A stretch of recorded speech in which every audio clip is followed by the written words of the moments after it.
a lot of times I see that a person who gets into a dispute and who has multiple remedies available with that person take legal recourse in only one of such remedies.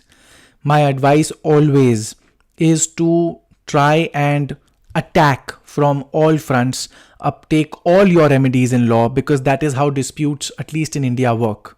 If it is a legitimate claim, you should approach the civil courts, you should approach the police or the court of a magistrate as the need arises.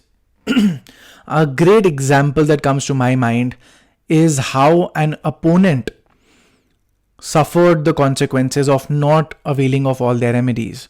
One of my clients, against him, a case was filed, an allegation of a criminal nature regarding a certain property was filed against the client around 15 or 16 years ago. Only a criminal case was filed. I am assuming that the lawyer at that point of time did not suggest to the opponent that you should also file a civil suit as well. It's been around 15 years.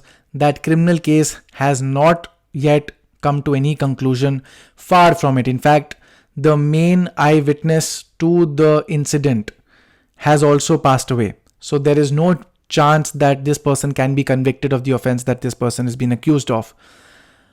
But moreover, the actual thing that should have been done, filing a civil suit for possession of that particular premises, that was not being done.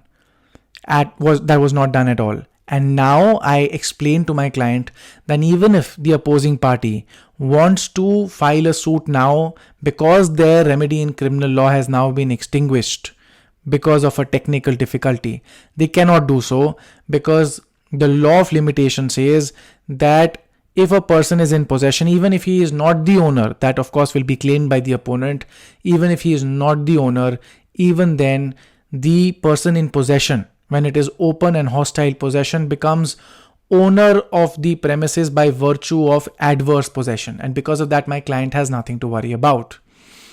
There are several other situations where I see a person has filed a civil case, should have instead also filed a criminal case, where a person has filed, as I gave this example, filed a criminal case but did not avail of the civil remedy. And this is something where in India, litigation is anyways precarious. So if you are stepping into the arena of litigation, you better be prepared to go all out. And if you don't, you will suffer the consequences, if not today, maybe months or maybe 15 years down the line.